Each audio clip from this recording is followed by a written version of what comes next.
Hello. I am so sorry. This is like a day of it, right? You guys, I'm so sorry if you were waiting. I am about 20 minutes late. I actually was working on a session. I was in the middle of recording our marriage chat. So, coming up on Friday, you'll notice there was a few changes in the schedule.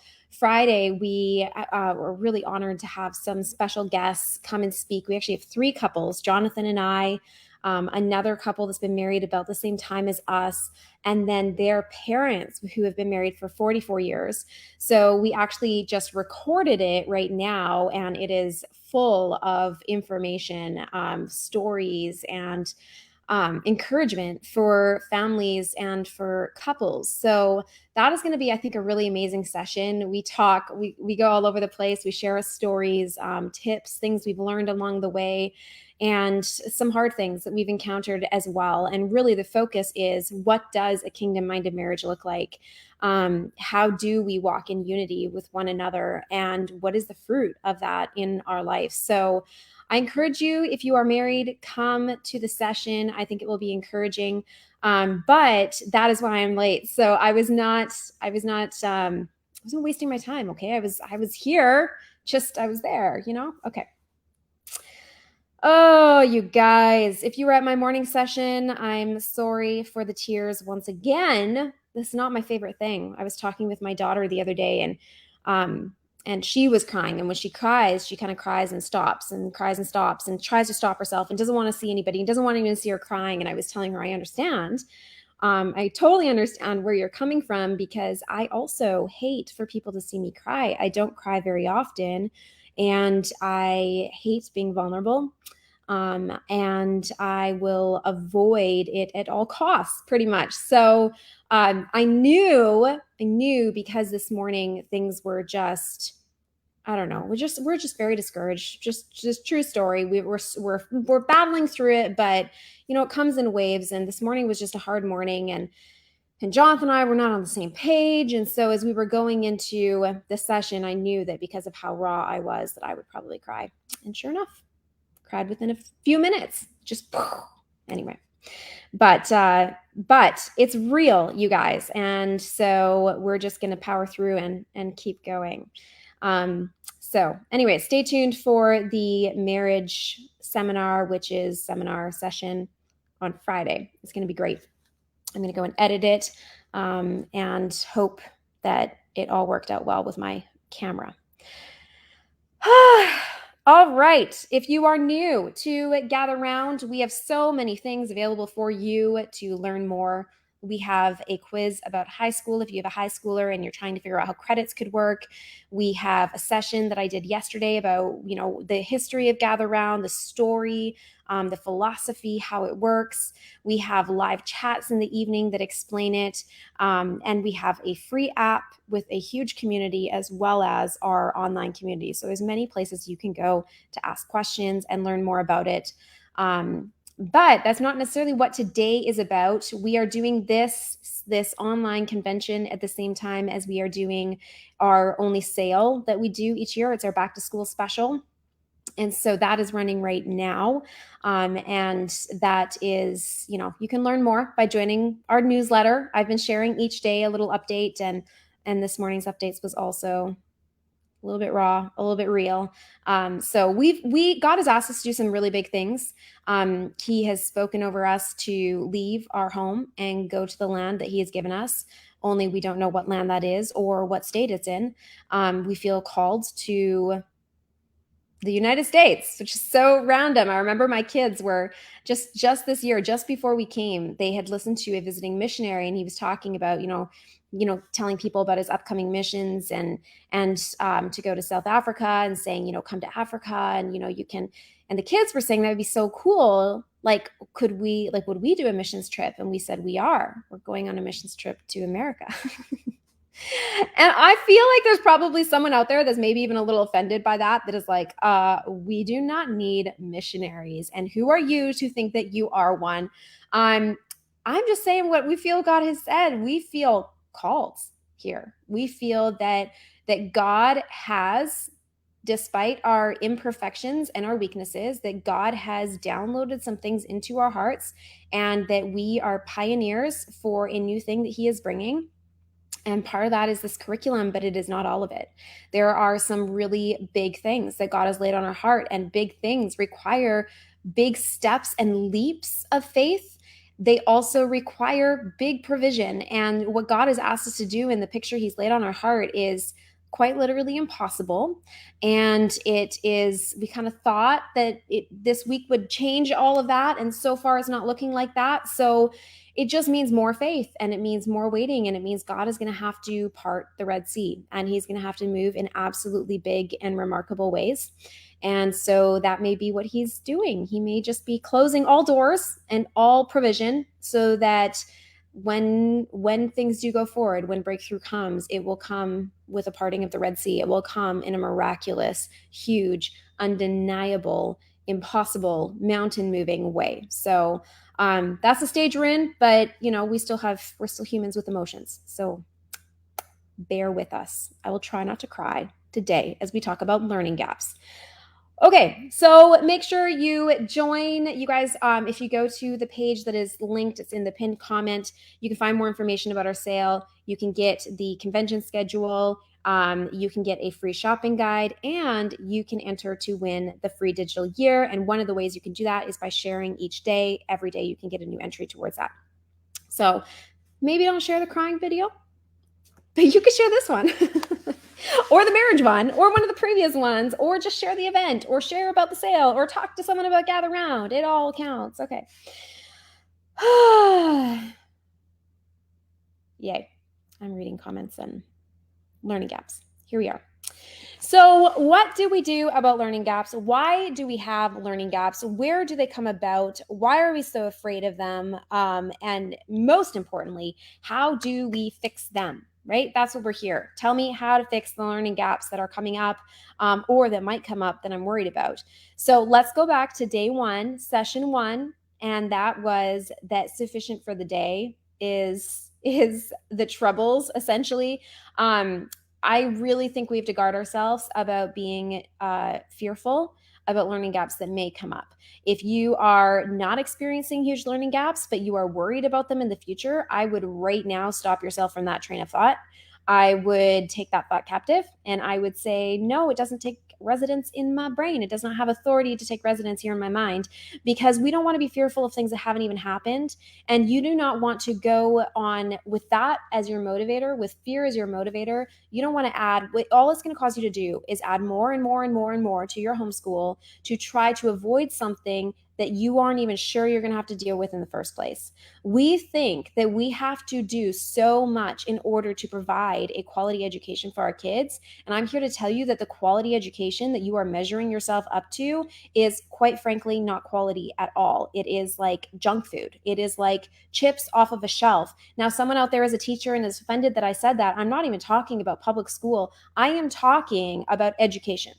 I'm talking about the curriculum, the books, the approach, the philosophy, our mindset, how we teach our children. And I am saying it is a big Slurpee from 7-Eleven and a bag of chips with no nutritional value that we are so worried about and stuffing into our kids and worried that they're going to have some sort of gap. And before we can even talk about learning gaps, we first have to talk about the fact that we are focusing on an approach that I believe is proven to not work.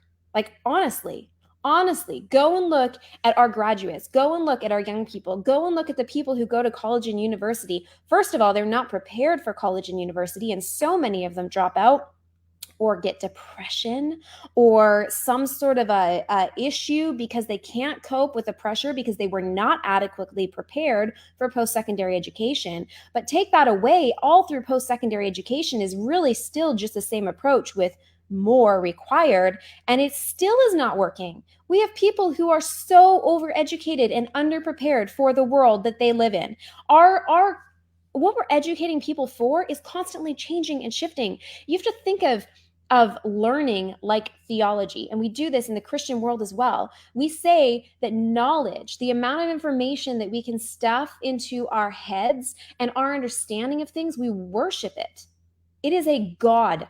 There is a God of education. There is a God of what do you have on your shelf? What do you put behind you that is your qualifier? We have so elevated that this piece of information therefore allows this stamp of approval to be on you and qualify you, that we have forgotten the fact that that information without practice, that information that may not even be true tomorrow because things are constantly changing. Why does this become the only way for us to learn? It's not even the most beneficial way for us to learn. I know I'm tangenting, bear with me.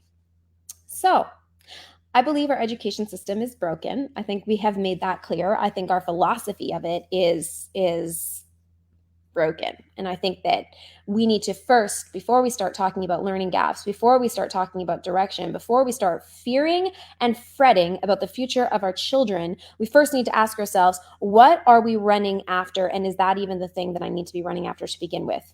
Yes, I'm kind of tangenting into is it enough? Because it all loops back to that, you guys. This is what it all is. This is what it's all about. Okay, keep the arms down.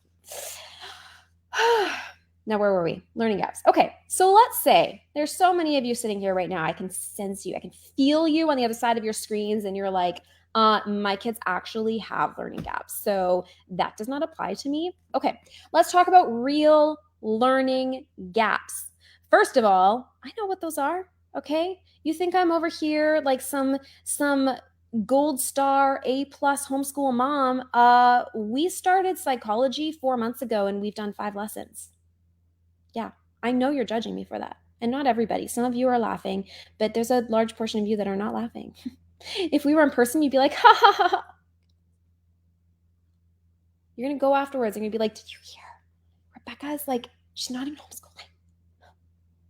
Well, that's rich. Who is she to write curriculum and talk to us about homeschooling her kids when she is not even doing it well? No, I'm not. I'm definitely not. Let me tell you, if I have to drop a ball, it can be my cleanliness of my house, because what's the point? And it can be my child's education, because I just don't care that much about the facts I stuff in their head anyways, because my entire philosophy of education has been rewritten. I can tell you that. Rewritten. Okay. So I'm unwilling that those balls be dropped. And yes, I still sometimes feel outwardly guilty and shame and like insecure and doubt and, oh, I'm failing my kids. But I pretty quickly remind myself that I can only do so much, and I'm doing the things that truly matter, and I'm doing the best I can with what I've been given. I still educate my kids every single day. Do you know I am a teacher at heart? This is why it's so natural for me. It is so easy for me to take curriculum before we had the color coding and all the other things. Second nature for me to just take this little bit and go onto a rabbit trail of discussion and discovery and tie it into all the other things in their life.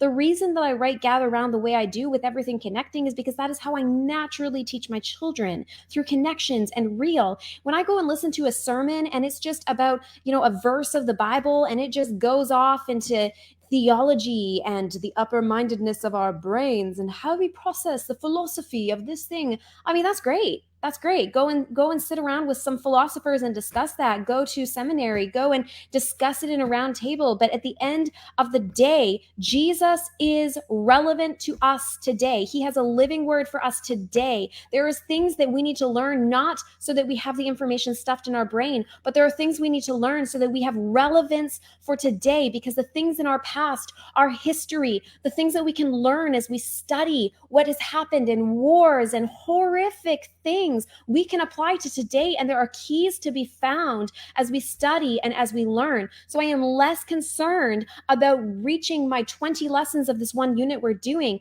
But I went outside this morning and my son was fishing and he caught a catfish, and then he had the catfish out and he was trying to get the hook and he couldn't, and the catfish died, and he was so upset and he was crying because he cares so much about this catfish.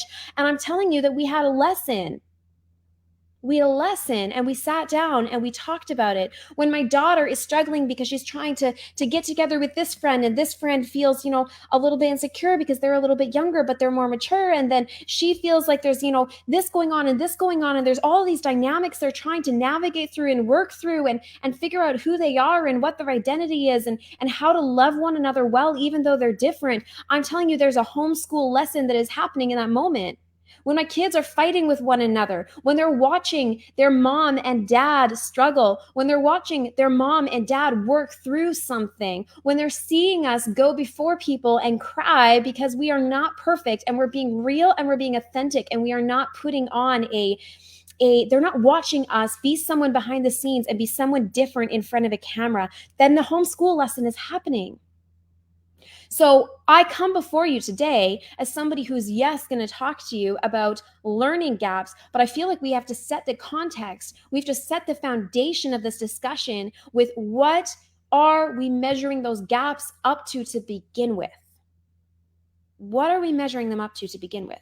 Most of us are measuring the learning gaps off of public school. Most of us are measuring learning gaps off of what we feel like we're not accomplishing in our curriculum. Most of us are measuring learning gaps based on peers or based on our peers, other homeschoolers, what other people are doing and what we feel like we're failing at because we're not doing those things. Okay. There is a reality in this discussion. I'm getting to it. So let's go. Now we've built a little bit of a context, a frame. Let's go a little deeper and let's talk. Okay, no. I'm just talking really practically math. You want to talk about math? Let's talk about math. Do my children have learning gaps in math? Yeah. Is it like learning gaps or is it just behind? Probably just behind. Probably just all sorts of things they haven't covered that they probably should have covered at this point, but they haven't covered. Yeah, that's a real thing, okay? There are definitely things in math. Now, this comes about most often by jumping around. And I'm the queen of jumping around because before I did this, I reviewed curriculum and I tried it all. I have tried it all. I have tried every math curriculum. I'm sure there's a few I haven't, but I'm telling you, I've tried every big one you are thinking on your head right now. Go and watch. I did a top 10 math. That's only the top 10. I have done way more than that. And because they didn't all work for me, I hopped around from one to the next, to the next, to the next, to the next for the sake of that review and for the sake of my kids and trying to find what would possibly work. Turns out, didn't love any of them. Not true. I loved Right Start. I think Right Start is, and I loved online math. Like that worked great for me. It just turned out that didn't work as great for my kids. But I loved Right Start. I think Right Start is the most amazing math that is out there, but I can't do it. I can't do it. I can't do that with 5 kids at their 5 different levels with everything they need. I mean, we would spend all day just doing math. It's beautiful and it's wonderful and it's amazing, but it's impossible for me. Okay, some of you it's possible for. Go do it. So I feel like, I'm just clearing the air. I'm just venting a little bit. I'm sorry. You're going to get the raw and the real because I have so much that I've just been holding in about this topic. Write it down. Number 1. Learning gaps are inevitable. Maybe you're not even bouncing around. There's going to be learning gaps. It's like when you have like your first few kids and then you get on to like the next few kids and it just all blurs together and you're not really sure who did what and what covered, when and who and where and how. And you look at one of your kids and you're like, they don't even know how to tie their shoes.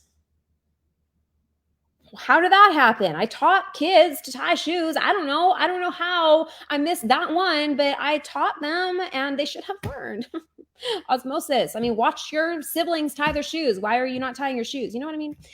Learning gaps are inevitable. There's going to be gaps. Parenting gaps are inevitable. There's going to be gaps. Gaps in my marriage are inevitable. There's going to be gaps. You follow behind me. You want to be in my train, okay? Like a wedding procession. Was that what it is? Processional, holding my veil behind me. You are going to see a graveyard of gaps behind me because there are so many things that I drop. There are balls I drop. There are things I don't do. I am not enough to fill the sufficiency of the needs of 5 different children and my husband and myself and my friends and my parents and my family and everybody in my life that it wants something from me. There's not enough of me. There are gaps. There are gaps all around me. It is a graveyard of gaps, okay? So gaps are inevitable. Why are we so afraid of them? Math is a big one. I would say that with most things, it is not gaps, it is behind. I would say with most things, it is just that you have not covered that specific topic. But as long as your child is learning how to learn, it doesn't actually matter. Really, the thing we should be concerned about, and I am hopeful that you guys are here to talk about these things, is language arts and math. Because at the end of grade 12, by the time our child is 18 and they're going to go to college or university or even work at McDonald's or drive a car, they need to be able to read the signs of the road around them so they don't get lost and they don't die. They need to be able to do simple math so they can buy things and know that they need more money and how to budget their money. Okay. There's a baseline of what our kids are going to need to learn to do. They have to communicate. They need to be able to read. They have to be able to manage their time. I mean, there's just like life skills that really, that's language arts and math. They are part of life skills up to a certain level. That is just part of life. That should be just a natural outpouring. So when we're talking about gaps, we are usually talking about there's honestly, there's different things we're talking about when we say that. And I can't even talk to it until I know what we're talking about. We have to define it to begin with. So if you're saying that I have not taught my kids about ancient Greece, I haven't taught my kids about medieval times, my kids, we haven't done US history yet. I mean, it's a huge gap. We've never even talked about civics yet. And I'm just really concerned that I'm missing something. You know, I did civics with my older kids, but I didn't with my younger. And now I'm just really worried that there's a gap there. Right here and right now, those things don't matter. They don't. I mean, sure, cover it eventually. Do it. And if you didn't do it, then you can catch up and do it. It doesn't really matter. That it's not this like sequential line that they have to learn all of this information by this age. I always joked around that I was homeschooled. I remember I played a board game. I went out with my husband and it was something about a singer. I've always been bad with this, okay? Yeah, I was sheltered. I don't know what to say. I was homeschooled. And so there were things that I know a lot about, and there's a lot of things I do not know a lot about. I don't care. Didn't really pay attention. I just don't know, okay? And one of those things is like I don't even remember what it was.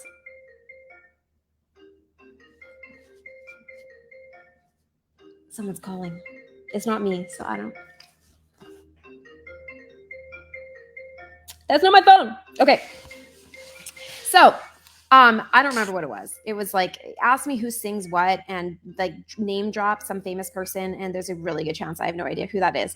I'm better now, but I was really bad. Guys, I was really bad. And so I remember we played this game and it was super embarrassing. I've had so many of these embarrassing moments in my life where people are talking and you're just like, yeah. And they're like, do you know about this? And you're like, yeah, totally. And I'm like, you're trying to like have a conversation with people, but you have no idea what they're talking about. Okay.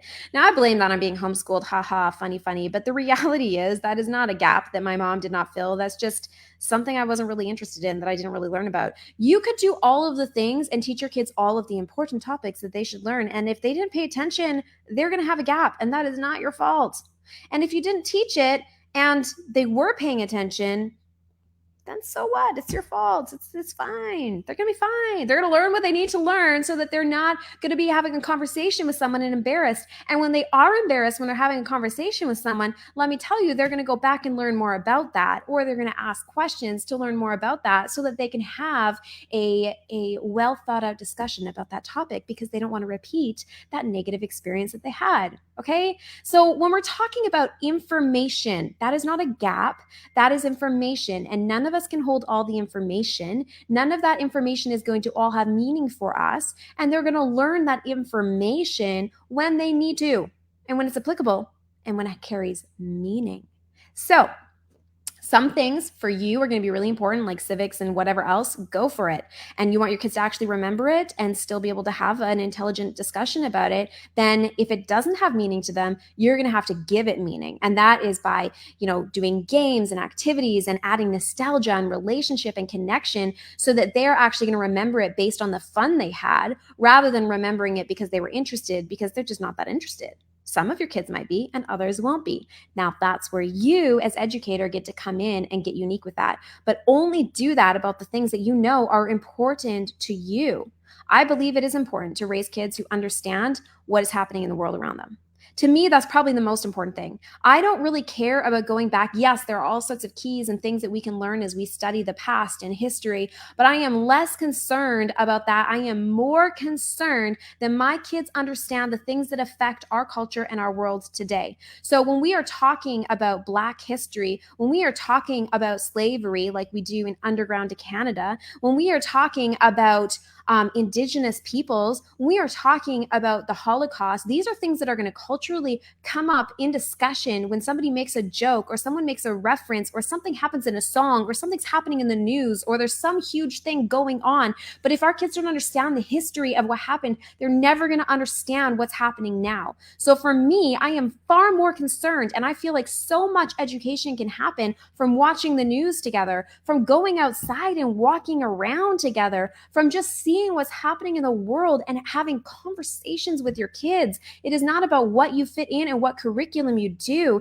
It is, are you talking to your kids and are you using everything around you as a bouncing point for discussion and running with the things that interest you and interest them, because those are going to be your absolute best homeschool lessons. So now we understand that we're really not talking about information. Let's go into the specifics. Okay, life skills. We're talking now like language arts and math. Language arts, generally, we do not have gaps. You might have a kid that's a bad speller. That's not necessarily a gap, in my opinion. If they can read, they will be able to figure out how to write. Now, yes, work on spelling words, be consistent, but do you want me to tell you the amount of very successful adults who even are writers or songwriters or doctors or professionals who can't spell or write well as far as their printing ability or their spelling ability or what vocabulary words they use? Don't worry. There's proofers and editors and Siri and dictation and all sorts of tools today that our kids are going to be just fine. That's not necessarily a gap. That's something you just kind of keep working on and it'll work itself out. And maybe they'll get it and maybe they won't. Maybe when they're an adult, they'll decide, hey, that's embarrassing that I can't spell. So I'm going to try to learn how to do that better. Maybe they won't. Maybe they won't care. Who cares? They're still going to be well-adjusted adults and be able to do whatever they need to do. And if they do care about it or they do need to be a good speller, trust me, they're going to get better. So we don't really have to worry about like the spelling aspect of it. Vocabulary is another one. I mean, your kids, a good vocabulary allows you to be a better communicator. You can use multiple words to get across a similar concept. And if our kids understand the origin of words and where they come from and how they work together and how different words can all collaborate to give meaning and life and just substance to their writing or their communicating or their speaking or their conversations, that's a healthy skill. But it's, again, not going to stop them if they can only use this word and they haven't gone to a thesaurus and found the 6 other words that have similar meaning. They're going to be okay. And maybe, again, they're going to hear words and feel like an idiot when they have a conversation. And they're going to come home and say, hey, what is that word? Or they're going to look it up on their phones like all the rest of us do. And they're going to be fine. So now we're talking about being able to read and write. And this is really what I think most people talk about when they're saying learning gaps. They're mostly concerned about reading, writing, and arithmetic. Reading is important. Our kids need to learn how to read. They're going to have to know how to read signs. They're going to have to know how to read instructions to things and ingredients and follow a recipe. Okay, our kids need to learn how to read. That is a no-brainer. If they cannot read as adults, they are literally going to have help their whole lives because we live in a literate society where they have to have literacy. However, keep in mind that because we live in a literate society where everything is based around and upon reading, the chances that your child is going to learn how to read, even if you did not do anything, are very high. Because they're going to be highly motivated to want to buy something at the store. They're going to be highly motivated to want to figure out what that sign says. They're going to be highly motivated to see what is going on or read the newspaper. The time is going to come where they're going to be motivated. Sometimes it's their own motivation. Many times it is their own development.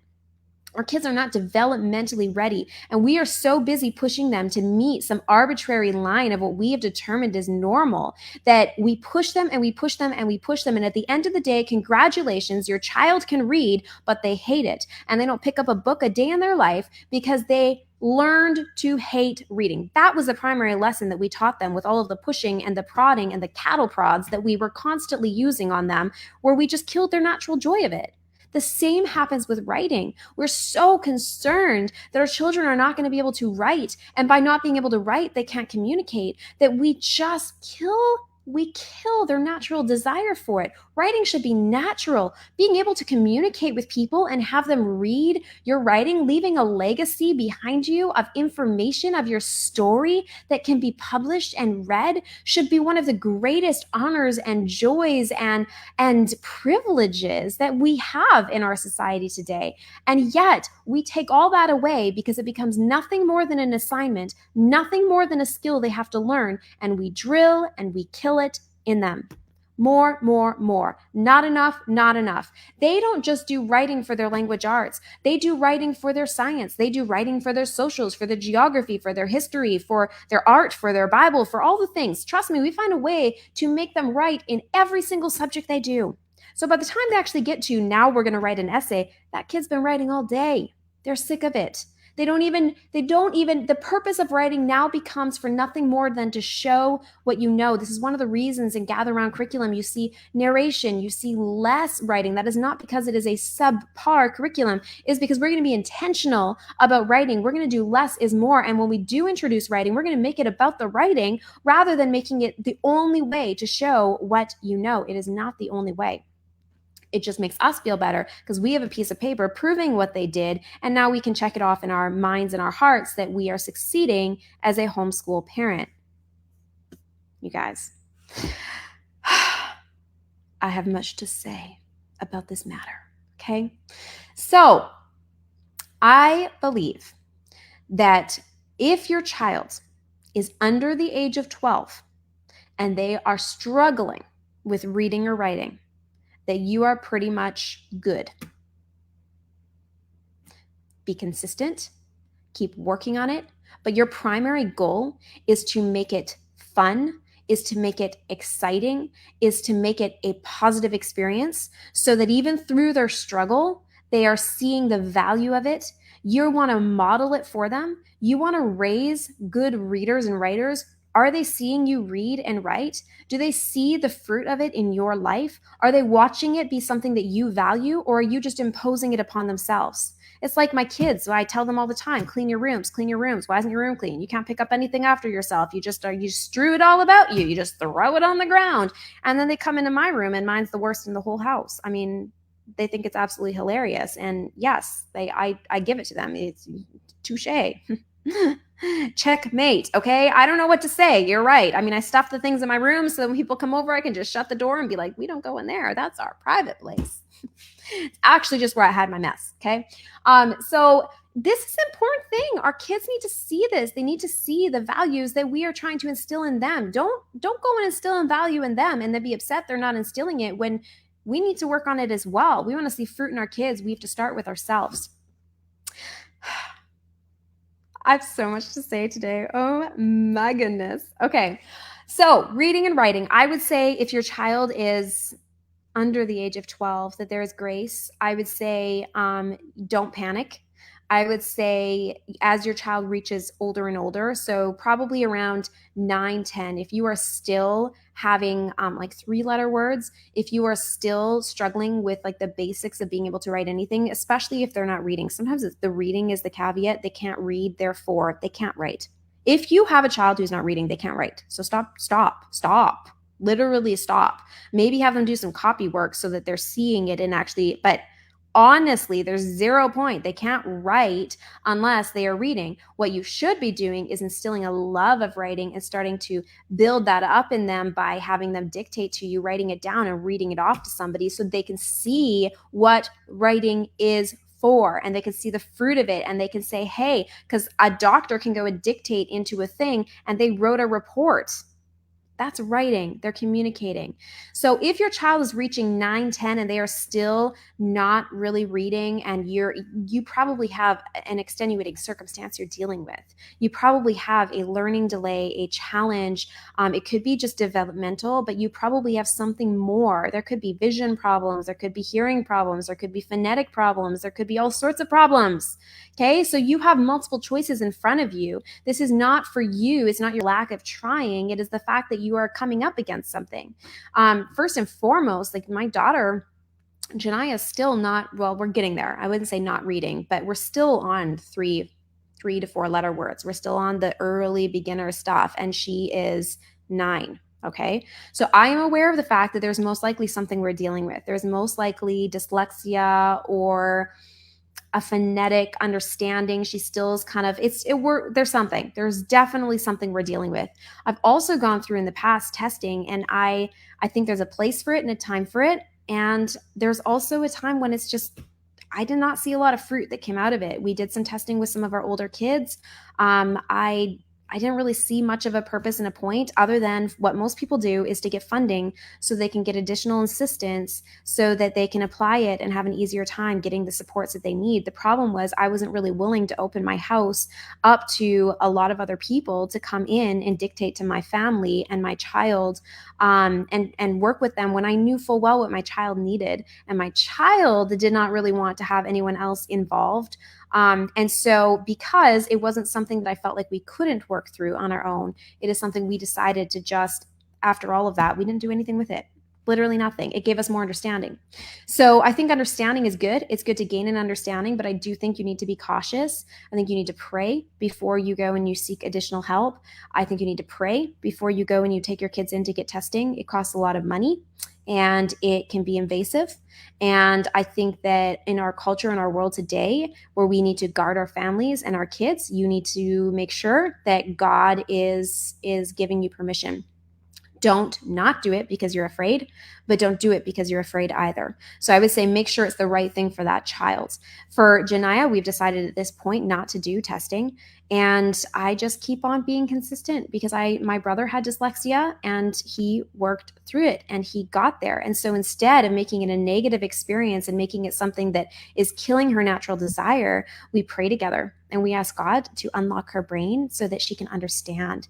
And when we read something, if she needs help, I read the word, then she has a tendency to say it and look on. And we have a practice of going back to that word. And I say, read it again out loud and look at it and follow with your fingers. So you teach your brain. See, she knew it. She said it. She remembers it right now. But then we do it again. So she's teaching her brain because her brain is just, needs a little bit extra help. And she starts to see that she actually can take ownership. She starts to see that this isn't just all reliant on her. She starts to see that we're partnering together. She starts to see that we're asking God for help and that God is helping her. She starts to see that when she works on stuff all day and into the evening, then we rest our minds and our brains. And the next day, there's an unlocking that happens every single day. See, instead of drilling and killing it and saying, let's do it again and again and again, I've learned that your brain actually sets into long-term memory when you sleep. That is when memories go from short-term to long-term. So we do little snippets and then she sleeps on it.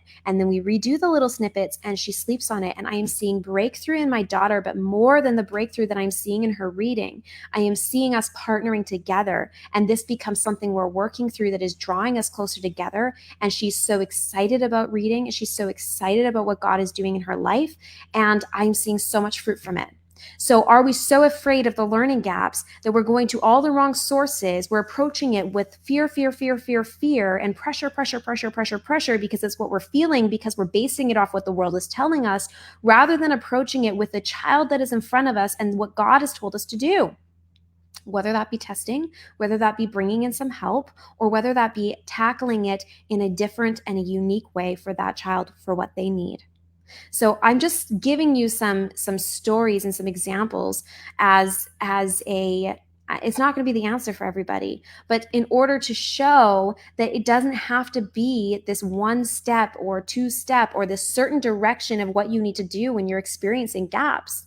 When I look at the math gaps that my kids have, and they have different ones, some of them less, some of them more. I mean, we've honestly, I keep trying with different curriculum. I have found that we are using a number of different math curriculum right now. Some of my kids, they're able to just, when they have a gap, for example, my oldest, if he comes across something, he's like, I should know this, but I don't, or I don't remember it.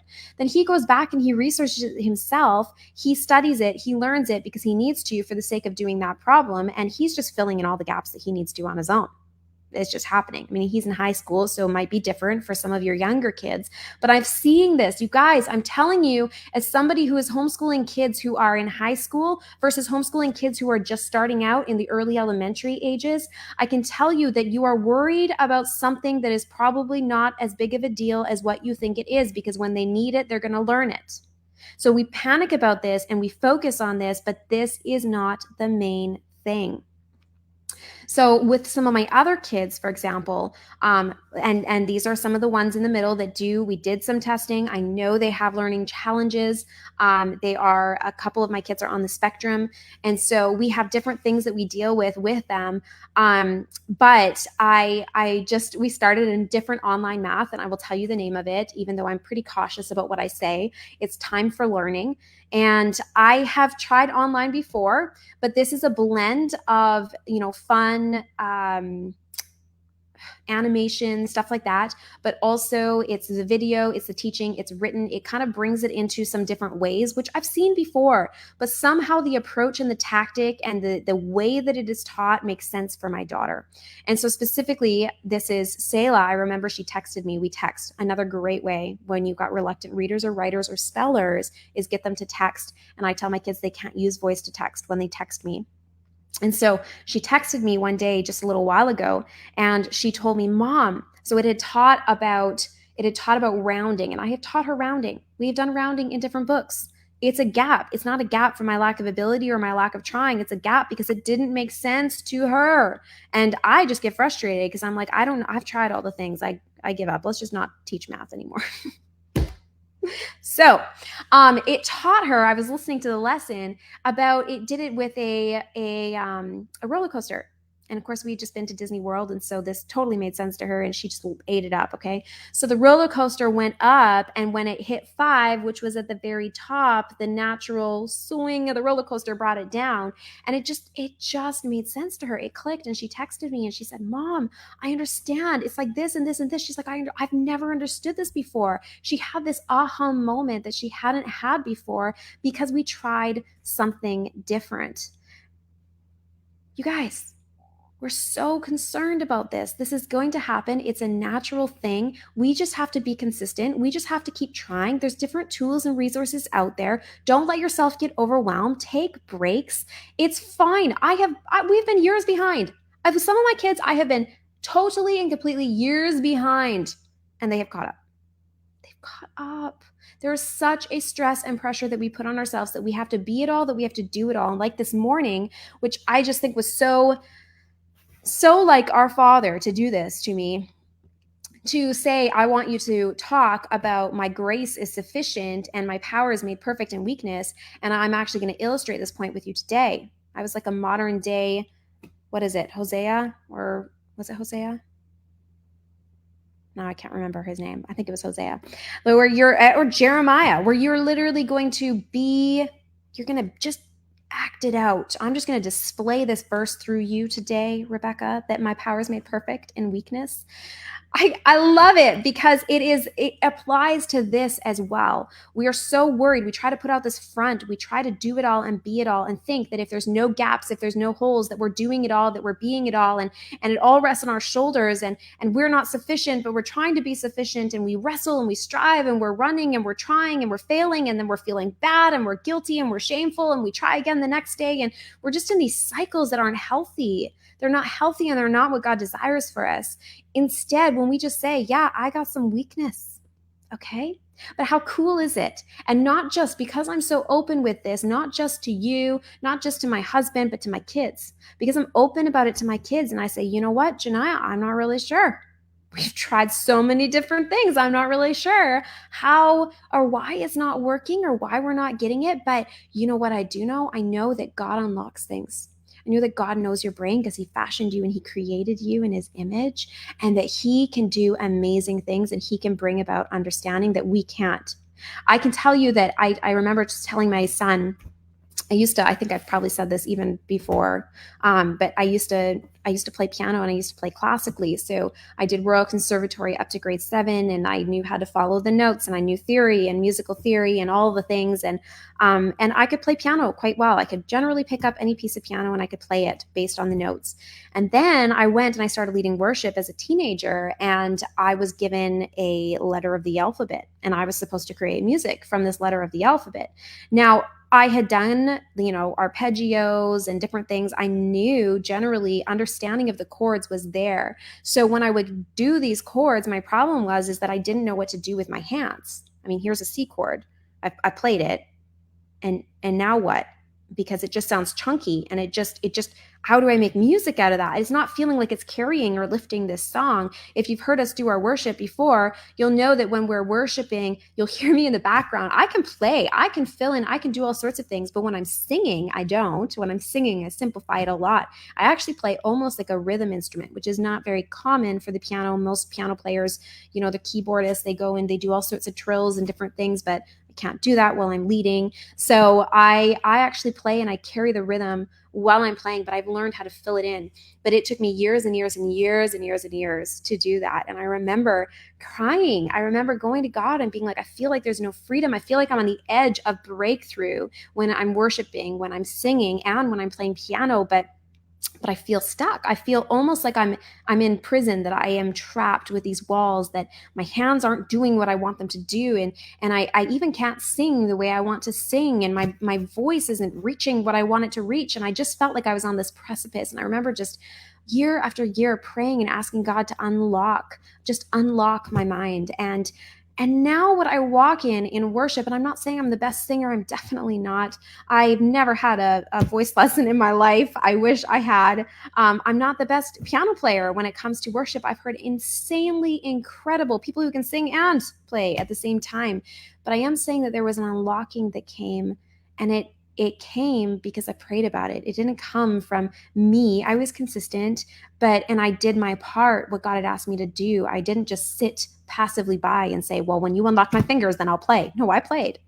I played and I felt stupid and I didn't feel sufficient, and I tried again and again and again, and God was sufficient to fill in the gaps that I had. So I tell you this for your kids. I tell you this for you. I say that you are going to be consistent with what you have in front of you. You're going to try different things. You're going to pray and ask God to give you unique ideas. And then you're going to pray with your kids, and you're going to say, you know what? We're going to ask God to unlock this understanding, or to help you understand this concept. We're going to take a break. We're going to sleep on it, knowing that your brain works with stress and with rhythms and with rest. And then we're going to try again tomorrow once we've had some rest, or this afternoon after we've had a snack, which helps our brain to think. And you're going to try again, and you're going to make it fun, and you're going to stop putting this pressure and anxiety and that you have to be it all and do it all, that it all rests on your shoulders. You're going to start embracing your weakness so that God's power can be shown through you and through your children and in your family, because you stop trying to be it all. This is what I have to say about learning gaps. This is what I have to say about the things that we leave behind us. My graveyard of gaps, my graveyard of balls I have dropped. And yet, despite all the balls I have dropped, and all the mistakes I have made, and all the lessons I did not do, we are still together. My family is still together. We are running after and pursuing Jesus. And I believe in faith that God is going to fill in the gaps that I leave behind. I pray for it. I contend for it. I seek it. I do my best.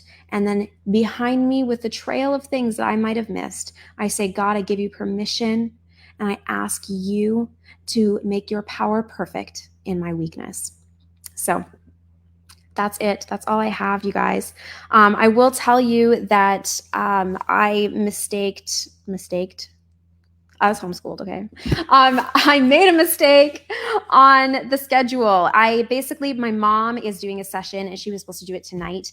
I thought it was an extra session. So I had said that the session tonight was Carrie because I thought that was still happening. I just removed my mom's, but I forgot and didn't realize and didn't look at my own schedule. So, add that to my weaknesses. Okay. So there is nothing happening tonight. We're just going to take a break. Tomorrow, we are going to go on with the regular schedule for tomorrow. And tomorrow I will add in a fourth session, and that will be my mom. I'm not sure what time, but I will put it on here, and you will see when I put it on, you'll be able to follow, and I'll send it out in tomorrow's newsletter as well, so you know about it, okay? So I will get that out to you. I really encourage you to listen to my mom. And then on Friday, we're adding in, so the session that's listed for me, I already did, right? I did that yesterday. So Friday session instead is going to be this marriage session. And I really encourage you to listen to that. If you've enjoyed listening to my mom, I think there is something that the previous generation has to impart on us. And so I think it's a unique perspective to see some of us walking in the trenches talking about marriage and some who have stood the test of time. And at the end, they pray, they're a pastor and his wife, and they pray for our marriages. I just think there is treasures to be found in that. So maybe watch it, with your spouse or whatever at night, do a date night and talk about it after, because God's going to bring different things to you, and ask yourself the same questions that I ask everybody else. And I loved, and I will give you a glimmer. One of the things that David said in it was, he said they get together and they have times for just remembering. And I just thought, I want to do that. I was even thinking, God's been laying this on my heart for some time, just to have times of remembrance where all we do is we just look back and we remember, because I forget so much. I'm such a in the present person. I just run. I do. And I don't look back. And part of the reason I don't look back is because the regret and the sadness of times that are done it just wrecks me. If I look back too much, I have a really hard time. If I look back at old videos of the kids, I can just weep for hours and hours and hours. And part of it is because I miss babies. I have a hard time being around babies. I was made for babies. And when I'm around, young children, 2-year-olds, 3-year-olds, babies, infants, even going through the Creation Science Museum and seeing the display of fearfully and wonderfully made, and I just want to weep and weep and weep. We would have had so many more kids, and we cannot. But yeah, I have a hard time looking back and remembering, but then I lose things. They don't make it to long term, or they're there somewhere, but I need help digging it up. So that was one of my favorite tidbits from the session. I think there's going to be other ones, but for me, this is something that Jonathan and I want to start practicing, is having times of remembrance where we just sit down and we record it. And I would love to be able to give my kids books of memories, because they ask me, what was I like as a baby? Or what was I like? Honestly, guys, who got what tooth when? What was it like? I don't know. I had 3 in diapers at the same time, and then I was pregnant with my 4th, and then I almost died. And then, I was so just surviving, and it was so fast and such a flurry. I forget. And so I want to be intentional about looking back and about having times of remembrance, not just about my family and my kids, but just times of remembrance in my marriage and what God has done. And I think it will provoke thankfulness in our life. So I encourage you to do that as well. Okay, so come back, check it out, and we've got more great stuff coming in the convention. Thank you for everyone that has supported us with the sale. Thank you for everyone who is supporting us in prayer. Thank you for everyone who is supporting us by coming to these sessions and sharing them and talking about Gather Round and sharing it. I appreciate each of you so much more than you could possibly know, and it is so encouraging just to know that there's people out there who understand and who have our back. And so I don't want you to think that my discouragement is a result of you at all. It's just been, just running the race and keeping the faith, but we're just not seeing. And even in the sale, it's just been crazy to see. It's just the things you think that aren't always as you expected them to be. But I just think, you know what? Then God's going to have to do it a different way. And he's going to have to move in a different way than I thought. And so just surrendering my expectations in my picture of how he was going to do what he promised us he would do. And instead saying, do it as you will, God. no matter what that looks like. So anyways, all right, I hope you guys have an amazing day. I still do want to worship right after the last session we did this afternoon. We came into this one. We were late because we finished that one, and then we went into this, and we just literally couldn't. But this afternoon, I actually went up and did some time just worshiping, and the song is "Worship is my warfare." You know, my praise is a weapon. We're gonna do some worship tomorrow, and it's gonna be good because I think that we do need to worship, and I think it's a weapon. I think thankfulness is a weapon as well. So I encourage you, be thankful and be positive and speak life over your children and speak life over the situations and mountains you are facing and speak life over your marriages and your homeschool and all the things. And I think that we will see more life as we speak it and we perceive it and we look for it like a treasure in our day. So have an amazing day, and we will see you guys again tomorrow. See you later.